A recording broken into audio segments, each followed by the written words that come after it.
Good evening, everyone. Welcome to another beautiful Wednesday with us on Live with Lloyd. I am your host, astronumerologist Lloyd Strayhorn. And as you see, I have a very distinguished guest coming up, Brother Will Roundtree, who is, I call him a wealth builder, but if you hear his story, where he came from, no one has no excuse to do and accomplish what he is able to do. So we're going to get to that in just a moment. In the meantime, before we do that, I want to do the cosmic forecast for today. And for those of you, please like, share, and subscribe. I try to remember those things, but it's important that you do like, share, and subscribe if you feel the show is worth it, if you enjoy it, let people know about it. This is Wednesday, November the 16th. The moon is in Scorpio. And at 4 minutes after 8, after the show is over, it will go into the sign of Virgo. It's an 8 universal month, 11 universal week, a 6 universal day. And if you are a Taurus or Libra or Cancer, such as my guest, or Pisces, this is likely to be a good day. Or if you're born on the 6th, 7th, 15th, 16th, 24th, or 25th of any month. Well, that happens to do that. So anyway, I want to thank you very much for joining us this evening. I'm about to bring on my very special guest, Will Roundtree. Okay, hold on one second. Will, how you doing, boss? Oh, I'm doing incredible. Thank you. Good. You know, you have a interesting story. When you sent me the information, I didn't know you were homeless, but now you are a millionaire. Can you kind of explain that? That's so encouraging to people who might feel that there's no way out. What happened in your case? Well, first, let me clear. I don't have $1 million in my pocket cash. So if somebody see me walking around today, I don't carry $1 million on me. So let's just clear that. They're in assets, okay? But definitely Will Roundtree, originally from Milwaukee, Wisconsin.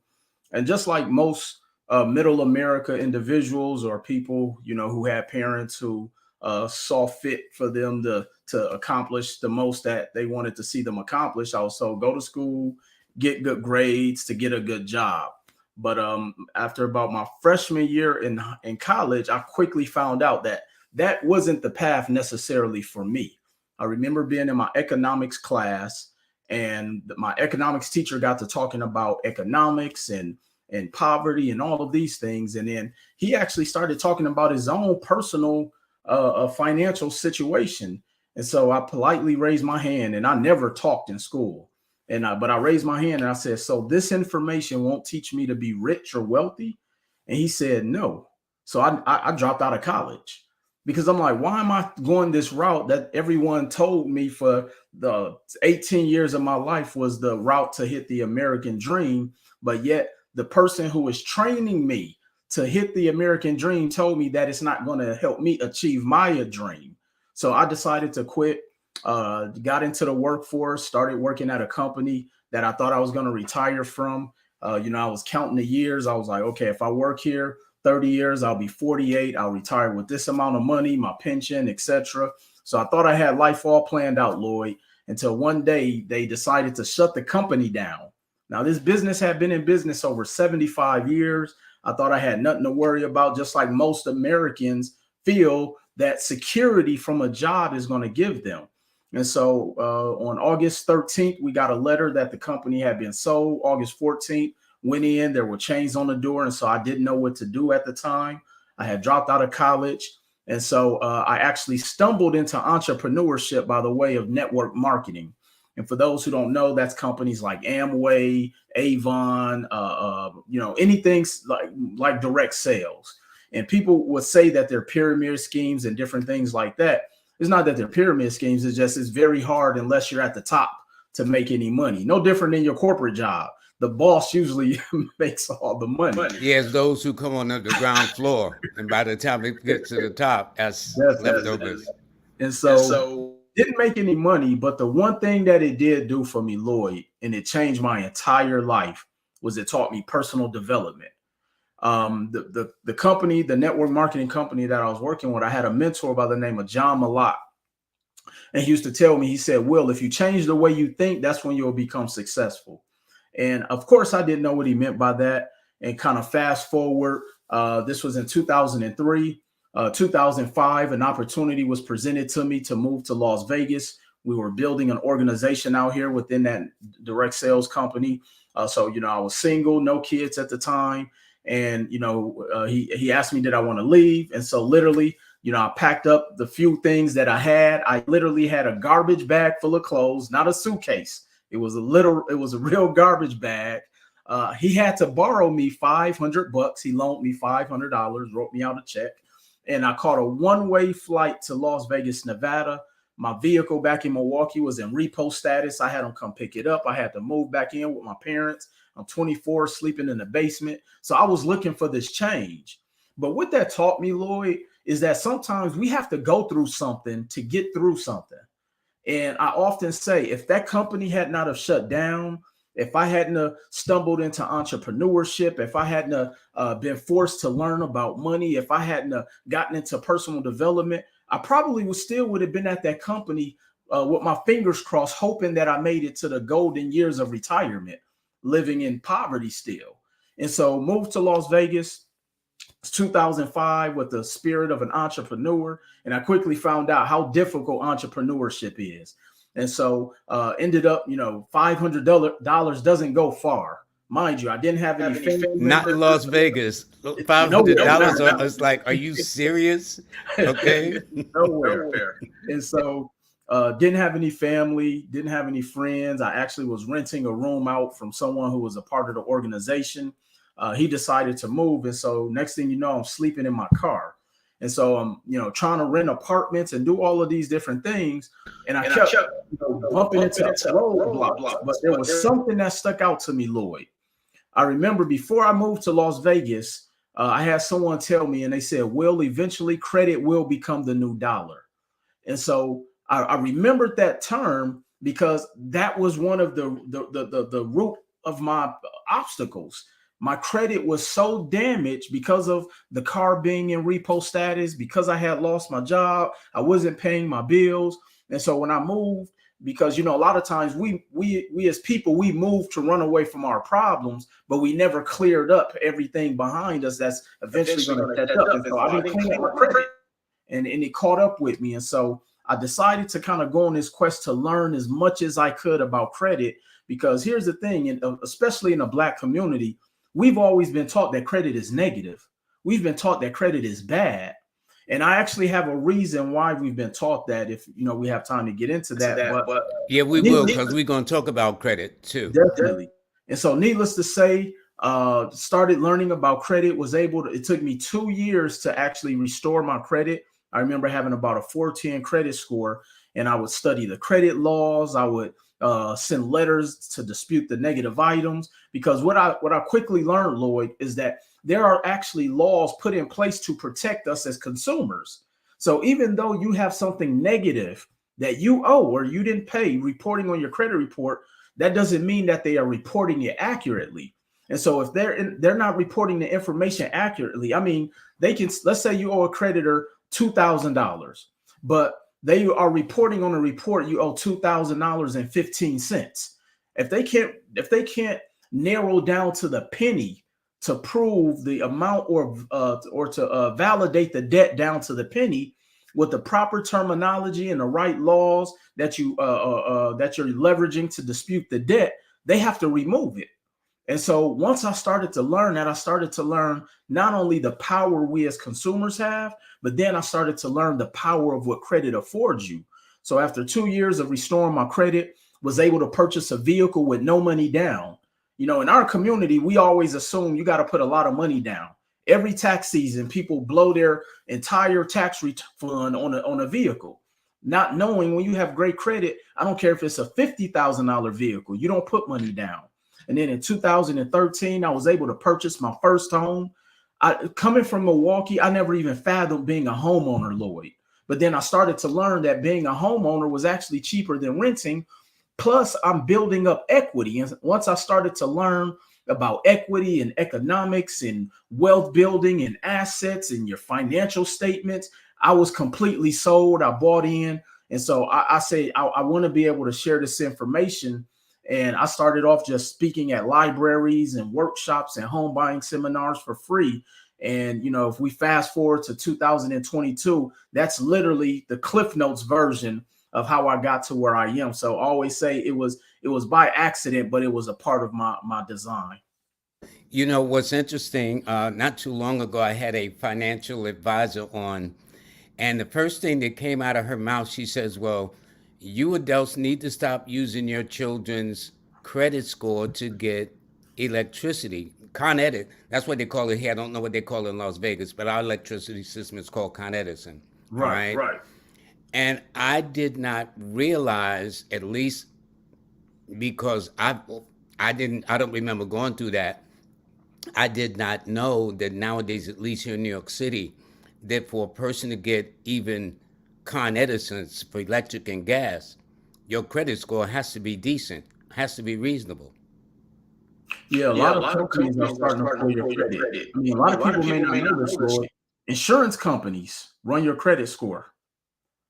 Employers run your credit. Banks are now running your credit for bank accounts. So it's starting to literally be, I call it our financial DNA. And that 3-digit number literally can make life extremely difficult for you because, as I often say, bad credit is expensive, or it can assist you with your life because now you always are able to position yourself, one, to get cheaper money, and then two, and this is what I tell people, if we really understood the purpose of what credit was for, we would value it a lot more, especially in our communities. See, credit was really a system that was created to create wealth. Every single wealthy individual uses credit.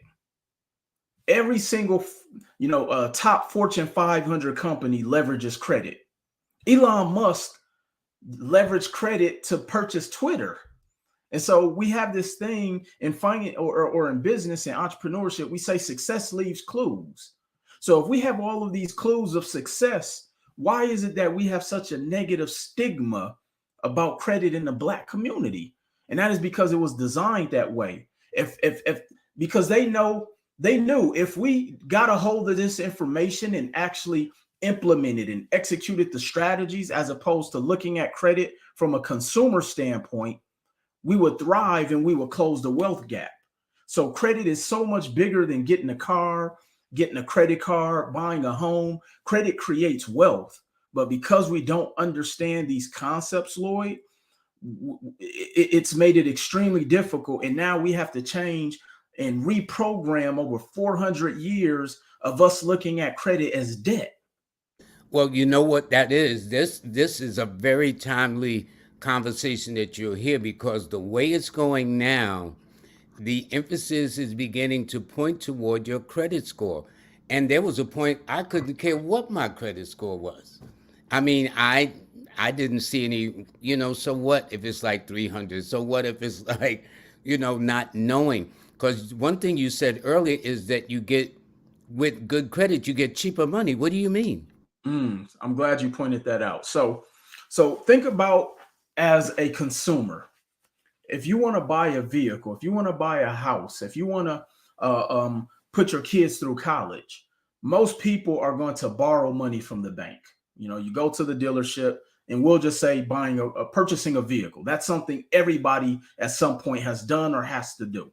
Okay. So now, if you go to a dealership and you have bad credit, first of all, let's say the vehicle is $25,000. They're going to ask you to put down maybe five to $7,000 down. They may let you put down 1,000 or 3,000, but nevertheless, you still have to come out of pocket. So not only do you have to come out of pocket, which that money doesn't even go to the purchase price of the vehicle. That's money. That's essentially the overage of what the dealership, what the bank allows what the bank is financing for that vehicle. And typically the markup on used vehicles is astronomical. So you're really not covering the going into the purchase price. But here's where the money gets expensive: the interest rate.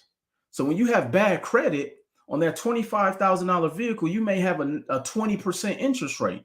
So on a $25,000 vehicle, your payment may be $500 versus someone goes into that exact same dealership with the 700 plus credit score. They put no money down, and for the exact same vehicle, their payment is $250. So you're paying almost double. Are you serious? That is so bad credit. Your money will always be more expensive. Always. For bad credit, the money will always be expensive. Absolutely. Okay, what can people do to start beginning to take their credit score more seriously? And why is it in the Black community we don't pay much attention to our credit score, yet it means all the difference in the world financially? Well, for one, it's because it's unfamiliar territory to us. You know, no different than at one point, and it still kind of is. Reading was unfamiliar. But again, we have to dig a little bit deeper, and I kind of talk about more of the depths of why we are here today. See, if we think about the slavery times, Lloyd, learning a slave knowing how to read was punishable by death. So they scared the heebie-jeebies, as my grandfather used to say, out of us for having a skill set that could have freed us probably a lot sooner, because there was information, which is the most expensive commodity in our existence, is information that could have helped us, especially as we became free. One of the things that we were never free, we were never economically free, which is why politicians don't really assist the Black community. We have no economic power. We have purchasing power and we spend a lot of dollars, but we don't have economic power because our dollar only cycles 7 hours in a Black community. And so when we think about credit and why it's not important to us, is because there has been no value of what credit has meant to us in the Black community. You know, we've been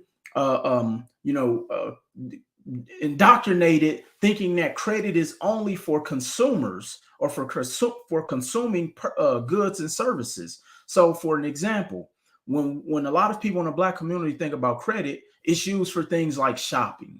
It's used for things like vacations. It's used for things like or whatever it is that you buy. And so there's no return on investment. And when you don't have a return on investment, you tend not to care about the result that is attached to that process of using credit. Then you have the back end side of that, is that now you don't went out there, you've used all of this credit up frivolously, and you have no way to service the debt because your income is barely covering your basic living expenses, let alone the debt that you incurred. Because when we spend money on credit, because it doesn't feel like real money, we frivolously go through it. And then here's another point to that, Lloyd. Most people don't even know what their basic income and expenses are, let alone how to manage additional debt. Here's what I mean. If you make $50,000 a year, you don't bring that home. But most people try to live off of $50,000. There's something called your gross and your net income. And so people say they make $50,000, but their net is probably $43,000. So now you have to try to live your basic living expenses off of that $43,000, and now you just went out there and incurred another $25,000 in credit card debt. The average person, they're drowning. So now credit has been looked upon in a negative light, versus understanding that credit is a system that was put in place for me to go out there and create income generating opportunities. So this is where I talk about this is why investors or business owners, primarily investors, love credit, because here's the duality of how credit works, Lloyd, and when you learn how to leverage it. One, the reason wealthy people borrow money is because you don't pay taxes on it. So when you hear someone who is not wealthy say, hey, I'm going to save up to buy this house or buy this investment property, or I'm going to save up to start this business, the likelihood of them being able to save 10, 20, 30, 40, 50,000 is slim to none, because the average Black family, more than 55% of Black and minority households have less than $500 in a savings account. So how are you going to outsave inflation, your expenses, taxes, etc.? Versus a wealthy person, you never hear them say, I'm going to save up to buy this hotel. You never hear them say, I'm going to save up to invest in this property or in this business. They say, we're going to borrow the money.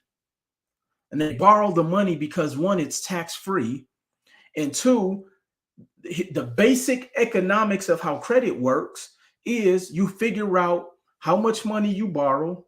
When you have good credit, you get it at the cheapest dollar amount. You figure out how much it's going to cost you to service the debt, meaning how much it costs to pay it back. And then I go find an opportunity, such as a business, a piece of real estate, a piece of art, something that's going to pay me continuously, that's going to service the debt on the credit and put a return on investment in my pocket. And all of that can be done tax-free because you don't pay taxes on debt.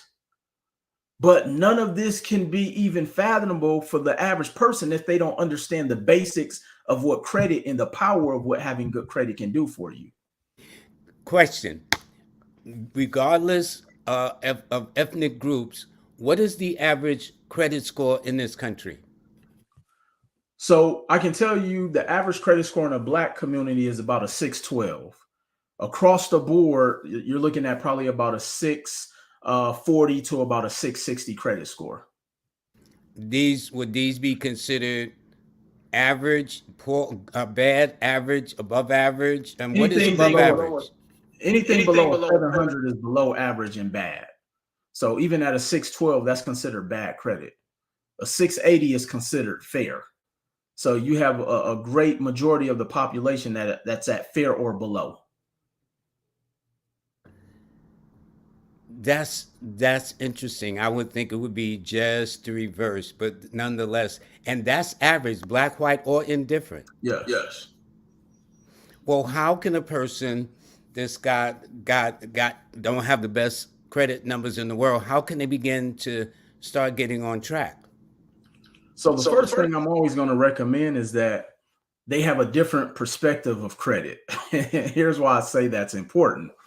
If you don't care about your credit, you're not going to do what's necessary. And so so after you mentally change your thought process of the importance in understanding credit, then I always tell people you want to go and pull your credit reports and monitor them regularly.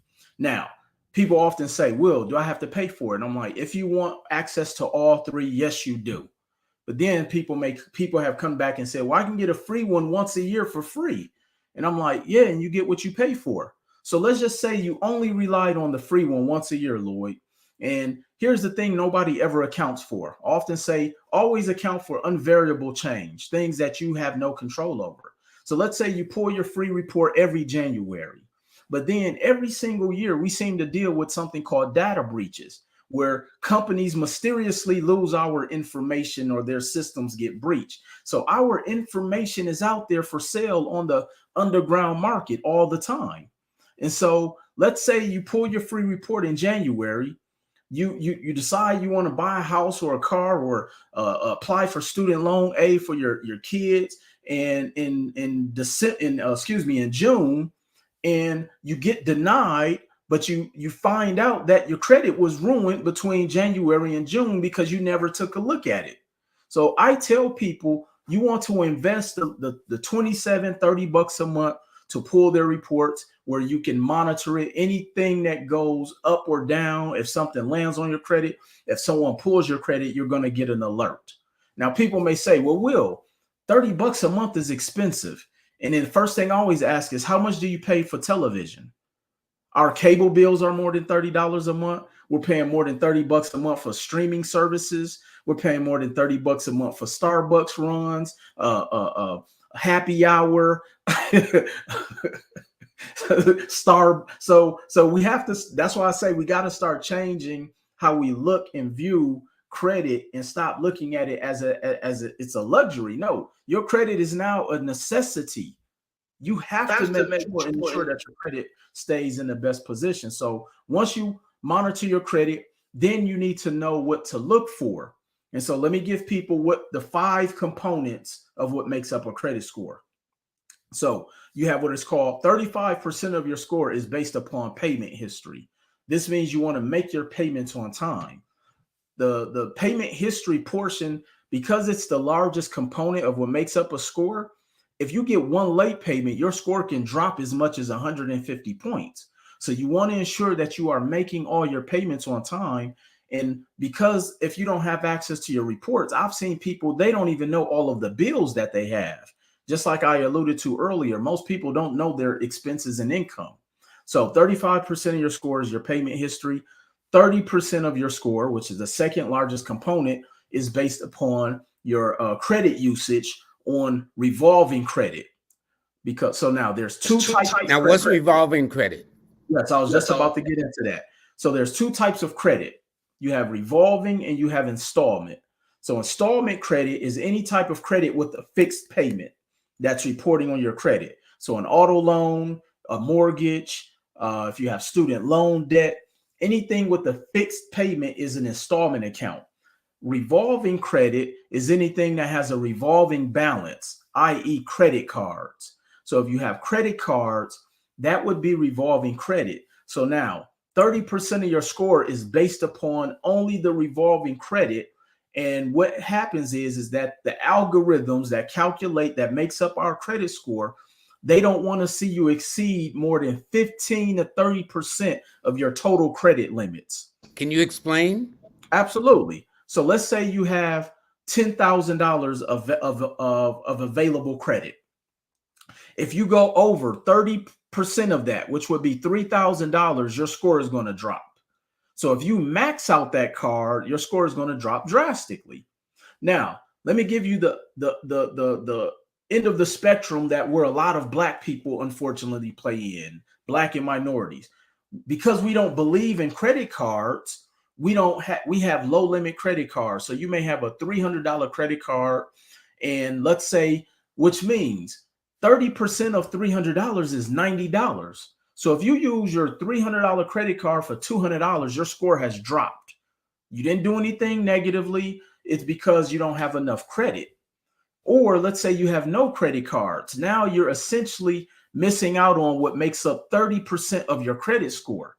So because of our lack of knowledge of what makes up a credit score, because we have a negative viewpoint on credit cards, it actually is hurting people. And when people say that credit cards are bad and they're evil, no, they're not. People who are irresponsible with money is bad with credit cards. The credit cards don't make you spend them. The credit cards are a tool. They're used for emergency. They're used to go and invest in things. And that's another strategy that I teach people. And so 30% is the credit history, credit usage.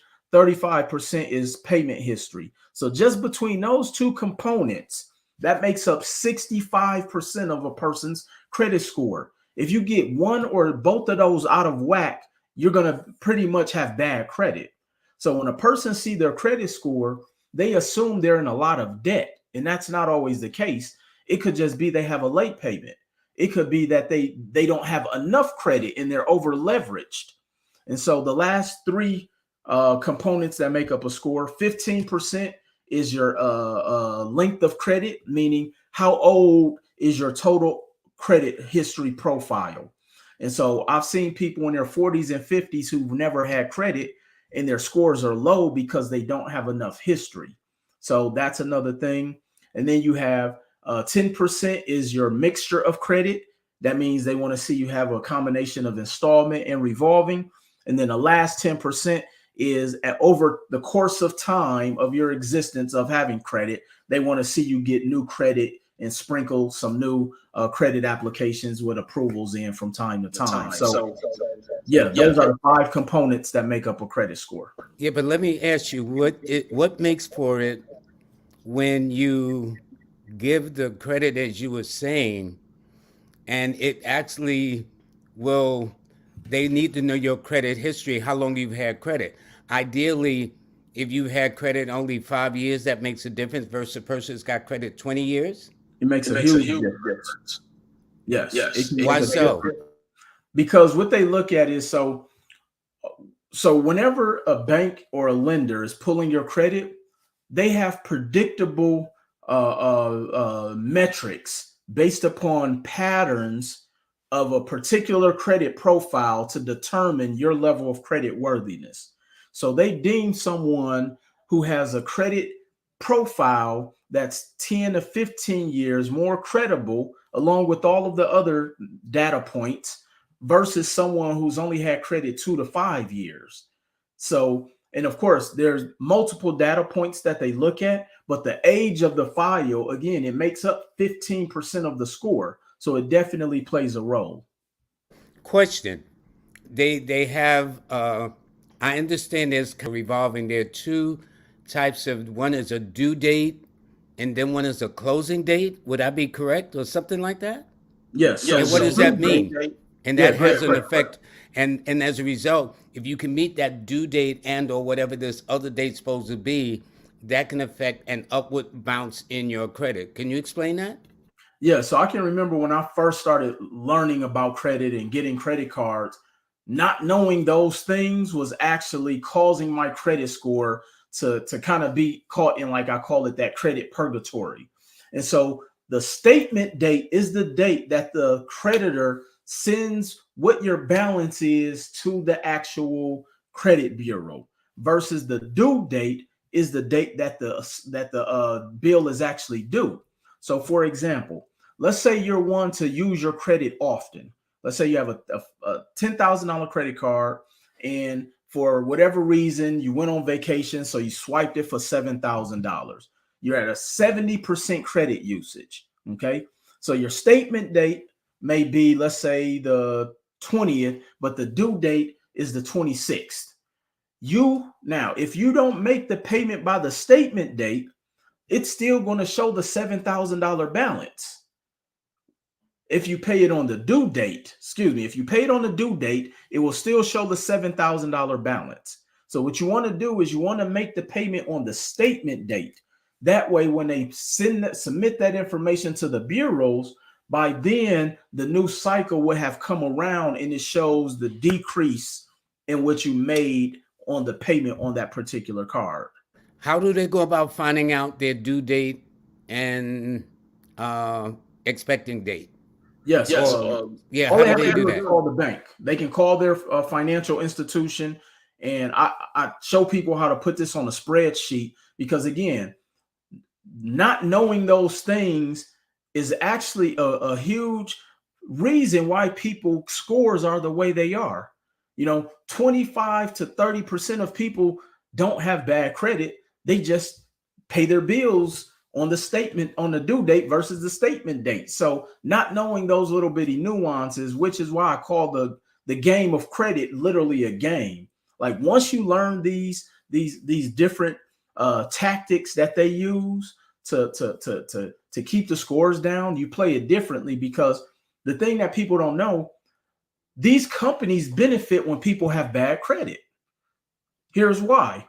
The three major credit bureaus, Experian or credit reporting agencies, Experian, Equifax, and TransUnion, they make money by selling our information. And when people have bad credit, they make more money because they're selling them to predatory lending institutions. So when a person is desperate and they need to borrow money and they have bad credit, they're willing to pay whatever, which is how banks and institutions also make money. As I mentioned earlier, bad credit is expensive. So, if you came to me to borrow money, Lloyd, and I know you have a bad credit score, I can charge you more in interest. So I'm going to make more money with you versus someone with the 700 plus credit score. So not knowing these things has a drastic impact on our community or just people in general. Another thing is, let's say you are going into a store, department store, and you're applying for a credit card, and then about a month later, your credit score drops. Because I know you said every now and then you should sprinkle it by adding a new credit card, but what affects it where you can do it, and yet when you come back and look, your credit score don't drop because you applied for an Old Navy or whatever the case may be? Yeah. Yeah. Well, first of all, I tell people don't even apply for store department cards. That's the first mistake. But more importantly, yeah. So it's actually a Why is process. that though? Yeah. Yeah. So the So the reason you reason don't want to apply for department store cards, and I actually had to learn this the hard way. I remember going to department store cards. I got, my two pair of jeans up on the counter, a shirt, and it was like, Will, would you like to apply for a department store card to save 10%? Not knowing I'm gonna give the 10% back anyway in taxes. And so I apply, I get a $300 limit. So now the transaction was $200. So they gave me a 300 limit. The transaction was $200. So now off top, I'm at an 80% credit utilization. So because I took out that department store card, I done pretty much almost maxed it out. My score just dropped. So that's why I tell people stay away from department store cards. It jams you up and puts you in a worse situation than it helps you. So what cards should they apply for, through banks So or I, or I credit always card credit recommend, unions? yeah, I always highly recommend more of your bank cards. One, because you typically get healthier limits. So having a $5,000 credit limit versus a 500 makes a big difference, because again, if you play the percentages, if I have a $500 credit card and I use more than let's say 30% of that, I can't spend more than $150. Versus if I have a $5,000 credit card, now my new max is $1,500. So even just knowing those different nuances, and typically banks give out stronger limits versus department store cards. What is so amazing about this? Well, I figured I would just touch on credit cards for a New York minute, but we have spent, I mean, there is so much to this, because I can tell the way it's going that there are more judgments made more about your credit scores, where until recently, the last couple of years, I couldn't care what my credit score was, not knowing that it would cost me dearly for having that kind of attitude. So there must be tens and tens of people walking around with that kind of attitude, but don't mean anything. Lloyd, I have athletes. I've worked with people who have Grammys. I've worked with people who have Hollywood stars in California who have bad credit, and they've told me how much it's cost them because they've paid cash for everything. And see, here's the thing: wealthy people don't spend their own money. So I would never. So when I hear an athlete say, "Oh, I'm gonna go spend $300,000 cash for this Rolls Royce," that's the dumbest thing you can do. Because here's the thing: why would I tie up $300,000 for a depreciating asset, which is a vehicle, when I can take that $300,000, park it into an income producing asset that's going to make me an additional $1,500 a month, which is over $17,000 a year. So we have to start changing and having a paradigm shift of how we look at money. And as I start getting in these rooms, and I'm speaking to athletes, and I'm speaking to entertainers, I'm speaking to new businessmen and women and new entrepreneurs, and I'm giving them a different mindset of how to look at this. Because here's the thing, and I tell people, these are all just concepts that they have not taught us. See, people don't understand that a concept, when you break the word concept down, meaning concrete, that means it's something solid. When you follow these concepts and become disciplined within these concepts, it's impossible not to evolve or elevate. This is why you have so many athletes 2-3 years being removed from their sport. They're bankrupt. Why you have lottery winners who are in worse financial positions than when they won the lottery. Yeah, that's what I found so amazing, to hear about athletes that are getting paid into the millions of dollars, and now they're practically broke. Or, like you were saying, a lottery winners, especially, will win millions of dollars, and within 5 or 6 years, they're almost like looking for a job, setting up an interview. Broke or bankrupt. And that's because the whole paying cash for everything. You know, they one of my favorite rap groups from Staten Island, New York, cash rules everything around me, Cream. No, we got to start learning that credit is how you prosper. You know, as long as as long as you are playing in the realm of cash, you will always lose that game. One, just because you're going to pay the taxes. Wealthy people leverage credit because you don't pay taxes on it. It's not earned income. Again, these are all concepts that unfortunately we're not being taught, which is why I've made it my mission to travel this country and teach these concepts. And I've been doing this going on 6 years, literally doing it out of my own pocket, leveraging my credit, may I add.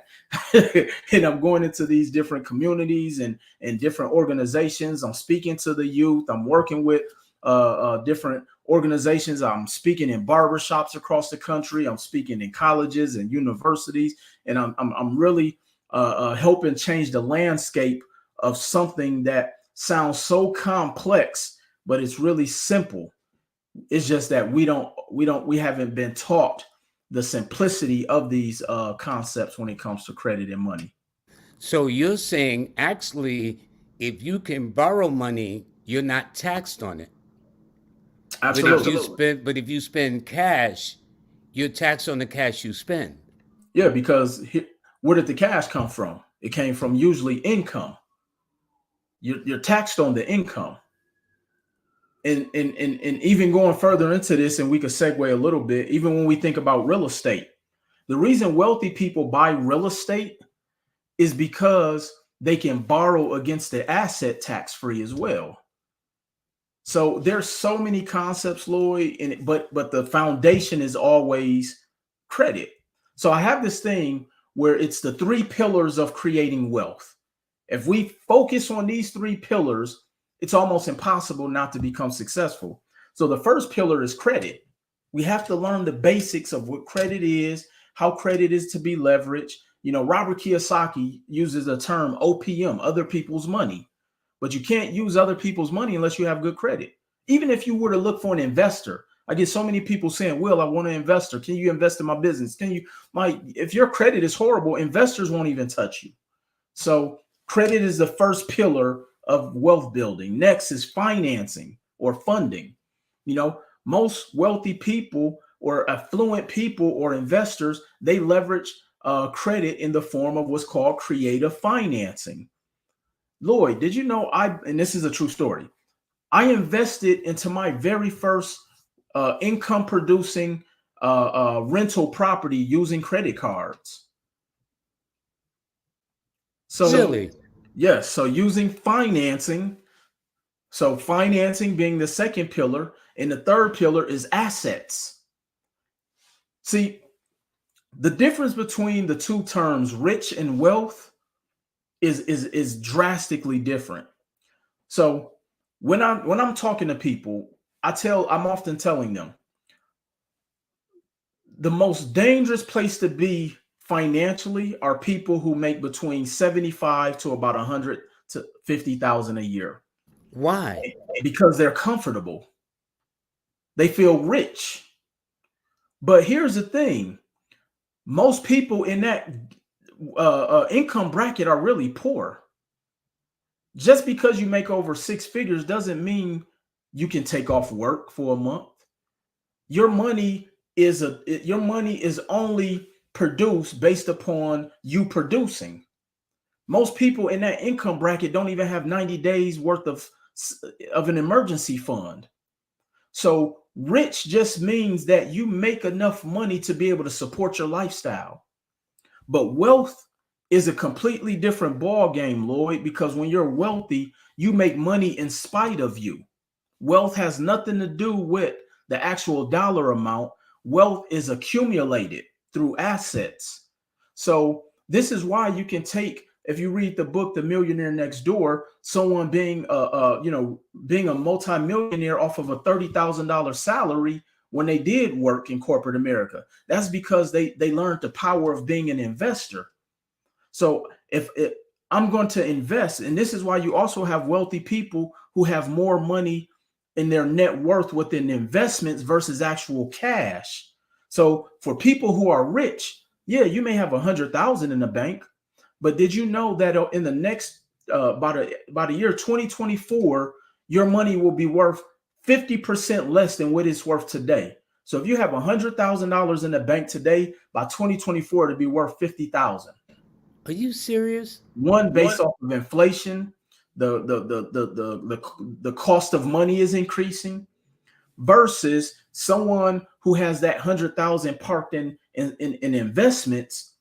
See, when you have investments, there's something called appreciation, meaning when you first buy an investment, and let's say you buy it for 100 grand, over the course of each year, the balance of what is owed on that investment decreases because you're making payments to it. But then what happens is the value is increasing. So for a wealthy person, instead of working for money, they borrow against the asset. And they can borrow against the asset because it's tax free. And let's say this was real estate. My tenants pay the debt on that. So when you learn the three pillars of building wealth, when you learn the power of investing into assets instead of working for money, you will never work for money a day in your life again, ever. And what were those three pillars again for people who may have missed it? You have credit, you have financing or funding, and then you have assets. What's the idea, since we're speaking of credit, since that's obviously a major barometer coming into these three pillars, what is the ideal, say, credit score? 720, 750? What's the highest you can get? Can you go as far as 800 on a credit score? Great question. So 850 is about the climax of where the peak of where your credit score is at. Anything about a 720 and higher, you're in good territory. I often also tell people there's no difference from a 720 and an 820. It doesn't get you any more money. The 800s is really all aesthetics. I mean, when I got an 800, I made sure I was showing off to everybody. It's like, look, I worked hard for this. And so no question. 800 is all aesthetics. That's very, very interesting. For a person who says, well, where do I start? Or do I have to pay a consultant? Because I know one time there used to be, especially in our communities, they've got people, you call them and they'll get your credit score straight. Are they valuable, or are some of them frauds, or whatever the case is? Are there some things you have to be careful of in that case? Absolutely. I can remember when I first got into this space back around 2008, being a credit educator, I used to whisper to people and tell them I was helping people with credit because it was such a taboo. Now you turn on the internet at any given time, everybody is a credit expert or a credit specialist. And so to your question, are there bad people? Yes. Just like there's bad mechanics, there's there's bad waiters and waitresses, all of that. You just have to find the company that fits what it is you're looking for. Find someone who's credible. I know I myself, I'm FICO certified, which means I actually studied this information. I've been in this space for over 10 plus years. And I don't really consider myself a credit specialist, more of like a credit educator. If we're going to look in that realm, because my focus is more educating people on credit. We do happen to have a part of my company where we also will do the done for you portion of it, where we, have an entire in-house team. I have in-house counsel where we leverage the laws. All of our letters are attorney drafted letters where we go in and we dispute the debt on your behalf to dispute the validity of it. Now, you do have to be careful because there's a lot of people that unfortunately use this space as a money grab. And so you want to make sure you do your due diligence, just like in everything. Use your level of discernment. And like I say, find companies that care more about you than just getting the money from you. And that's one of the reasons I do it more from an education standpoint. Matter of fact, when you sign up with us, the fee really is more for the education and the resources we give you. The disputing is free. And the reason I decided to do it that way with my company is because 60% of people who normally restore their credit end up back in that same situation with bad credit again, because they didn't know what caused their bad credit. They don't know how to maintain it. So we actually teach all of those things. I host a monthly call every month where I have people who are a part of that credit coaching program where they can hop on. My credit coaches are on there. We answer questions. We help them with their particular situation, their scenario. So it's a very in-depth program. You what you're saying is your company actually offers this program for people that Absolutely. want to get off to a good start in a legitimate way. Absolutely. That's the Well, most that's important nice. part, the legitimate way. That's nice. That's nice. Now listen, I know you wrote a couple of books. Can you explain this book? Yes. So don't gamble with your credit worthiness. It really was an ebook that I put together to give people some basic bullet points of understanding credit. I have some dispute letters in there. And, I think I put it together around 2014. So didn't really put much thought in it. I just kind of put that out there because I had clients who I couldn't necessarily help or couldn't necessarily afford my services at the time. So this was something that they were able to utilize that was able to help them through the basics of their credit navigation. And this book? This credit is king, transforming your royalty. Transforming your credit to royalty. This is my first actual public book. I think to date we maybe sold almost 50,000 copies. Wrote it in 2016, and I think it's more like a manual. Wrote it from an 8th grade perspective, so literally I give this book away to middle school and high school students. I have an actual workbook. Literally any and everything you want to know about the basics of credit, how to maintain it, where you can go and pull your credit from, how to deal with collection agents, and I even have a glossary at the back of the book. And I even teach you how to build your teenage children's credit in that book as well, too. How come do you think they don't teach these things in the educational system across this country? I mean, if you think about the educational system, they don't teach us about money. They don't teach you That's how to what I'm manage. saying. Why? And that's so very important because we If spend they, it. if they taught us about these things, Lloyd, who would work at the coffee shops? So they often say there's a difference between schooling and education. See, they want to school us, but they don't educate us. I'm teaching my son how to. I'm educating my son on money, on credit, how to invest, how to critically think, economics. They don't teach us this stuff by design. It's same reason learning how to read was punishable by death.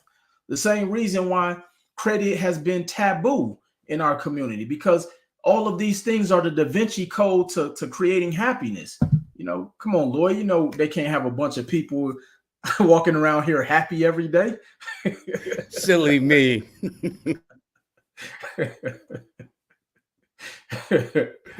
No, but my whole thing too, when I have people like yourself on, is that we seem to have this poverty mindset.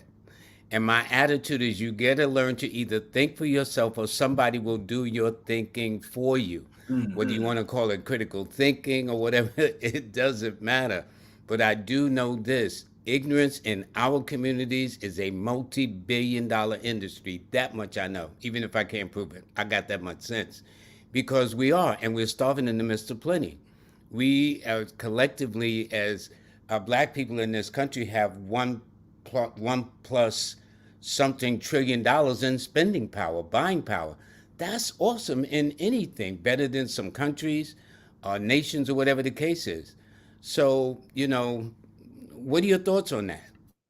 Well, when you said that poverty is the detriment to us, and they make millions off of our lack of ignorance, look at the wealth gap.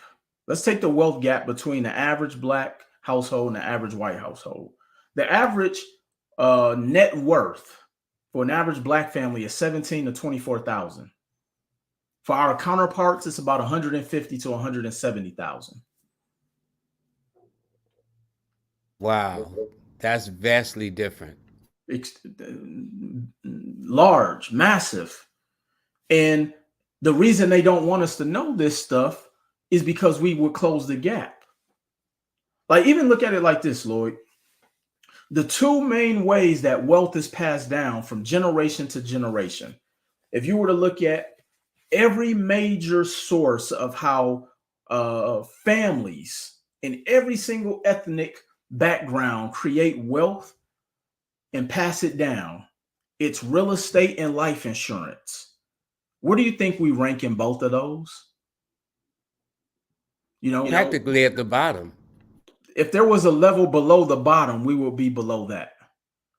You know, when it comes to real ownership in real estate, at one point we were at almost 45% in the black community in home ownership. We're now down as low as about 41%. And we're talking about, we lived during the time where interest rates were at a historical low in our entire lifetime for us in this generation. Interest rates at one point were at 2.9%. They had never been that low before.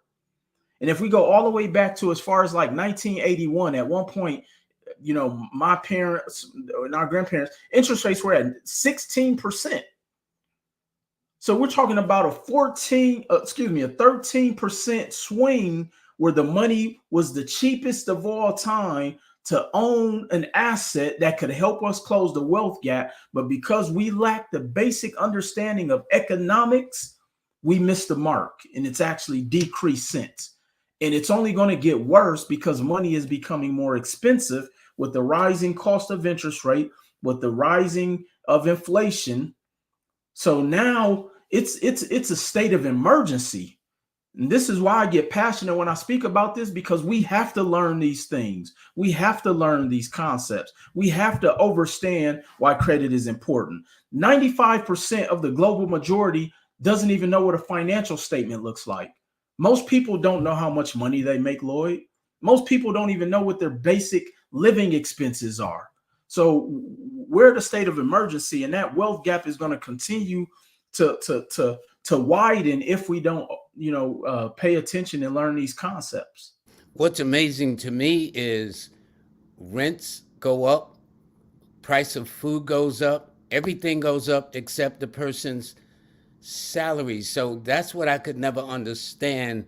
What about it that all these things can go up? How come the person's salary can't go up in proportion to it? It's always stagnant. So they'll say, well, we'll raise the minimum wage in about 2 years. Well, if the minimum wage is raised in 2 years, do you think the price of milk is still going to be the same? Eggs, bread, rent, every other thing? Well, let's look at this from a economic standpoint, Lloyd. Because at one point I used to think that way too. And first we have to get out of the mentality that a job is supposed to pay us a certain amount. The job can pay you whatever you take. So again, we got to change the way we think. So now humans own the companies we work for, and they're going to pay you enough to ensure that they profit. So if I can pay you $50,000 a year, and you're going to be satisfied with that, and I know you're not going to leave, and I know you're going to retire because you got to pay your mortgage, you got to keep your kids in private school, you got to do all of this stuff. You want to take your 2-week vacation to Disney World. Why would I pay you more? Because you're not going anywhere. This is why we have to learn how to make money, not go and work for it. Definitely go and work for it, but we also have to learn how to make money. This is why we have to learn these concepts of credit and understanding what structured debt is and understanding financial statements. That's why they don't have to pay you any more than the 50,000. You know what? It's an hour, and we haven't even got our credit. So I gotta have you back. Absolutely. We gotta do a part two if you don't mind, because there's so many other things that people need to know. This credit thing, I just, as I said, I thought that would be about a 5 minute piece going into what you really, really do. But this has been just an amazing, for me, an experience of understanding the power of having a good credit score. What does it mean? And when you say cheap money, as against the interest you have to pay, because the interest is often, oh, one thing I want to ask you is this. Cars, when you bought cars, the payment notes used to be 3 years. Now, on average, there are 6 years, which is double. Do you know why that is? Because they are making money off the ignorance of people who don't know any better. If I stretch this out 6 years, they have banks that go 10 years, Lloyd. If I can stretch this out 6 years, you're gonna pay me more in interest. And because you have bad credit and you want to be at a certain payment, I can stretch it out 6 years. You're paying 20% interest rate. You don't care. I'm making money off of your ignorance. That's deep. So ignorance is a multi-billion-dollar industry. Absolutely. Absolutely. Yeah, yeah. Hold on. I gotta. For those of you who want to sign up for his services, he is known as the full-time CEO. I guess that's because you work night and day and in between, right, CEO? CEO is really more of a mindset, but yeah, I do Good. enjoy work. Good. Let me see. So what happens is his website is wemanagementservices.com. His IG is Mr. Will Roundtree. His Facebook is Mr. Roundtree. His LinkedIn is also Will Roundtree. And he has a Spotify podcast, Full Time CEO. What days and time does your podcast come on? So we post a new episode every Sunday. So every Sunday they can expect a new episode. Oh, can they tune in live? I pre-tape them because I film multiple ones in one day. Being a CEO, you gotta learn how to maximize your time. So okay, and his number to contact him, his office is 702-330-3278. So over and above, obviously, real estate and other aspects of business life, for those of you who have never understood credit, how to really get themselves in credit, can they go to wemanagementservices.com or contact your office number 702-330-3278 to do so? Absolutely. I mean, we even have a ton of digital programs as low as I believe $10 that give people basic knowledge, basic information. I have ebooks, I have digital courses. Of course, on my social media, I'm always going live. I have over 200 plus videos on YouTube. 2 of them went viral. One of my videos on YouTube, how to get the perfect credit score. And my second viral video was why you should not pay your collection accounts. Just by watching those, I promise you, you'll pretty much have a bachelor's degree in understanding credit. Now, what are the names of those segments? So on YouTube, you can search how to get the perfect credit score. And the second video is why you should not pay your collection accounts. Do you have a YouTube channel? I don't have it on here. Yes. It's a real Roundtree. Yes. I mean, they can pretty much Google me and all that's going to come up as well. So